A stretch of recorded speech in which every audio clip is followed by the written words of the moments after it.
Praise lord. నా పగవారు చూసి సిగ్గుపడినట్లు శుభకరమైన ఆనవాలు నాకు కనబరుచుము. కీర్తనలు 86:17. అర్థమైంది ఇది. నా పగవారు అంటే నీ యొక్క శత్రువులు కానీ, నీ నాశనాన్ని కోరుకునే వాళ్ళు కానీ, నీ యొక్క పరిస్థితులను బట్టి అసూయలు పడి, ఈర్ష్యలు పడి, నువ్వు అలా అయిపోవాలి, ఇలా అయిపోవాలి అనుకునే వాళ్ళు ఈ లోకంలో ఉన్నారా లేదా? ఉన్నారు కదా.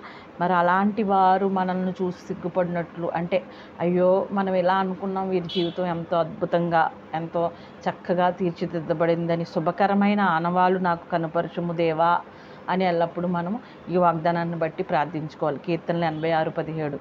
మరి మనం ప్రార్థించుకుందామా? శుభకరమైన ఆనవాలు కలగజేయాలి దేవుడు. శుభకరమైన ఆనవాలంటే ఏంటి? అంత శుభము, అంత ఆశీర్వాదం, అంత మరి ఎంతో చక్కటి దీవెన, ఆశీర్వాదం, శుభకరమైన ఆనవాలు మనల్ని చూసినప్పుడు శుభకరమైన ఆనవాలు వీళ్ళకి కలిగిందని జనాలు మన గురించి చెప్పుకోవాలి. సియోన్లో సూచకార్యాలుగా, మహత్కార్యాలుగా ఉండునట్లు చేయము తండ్రి అనే వాగ్దానం కూడా ఈ వాగ్దానాన్ని పోలి ఉంటుంది. కాబట్టి జనులు మనల్ని చూసి సిగ్గుపడినట్లు శుభకరమైన ఆనవాలు కలిగి ఉందామా?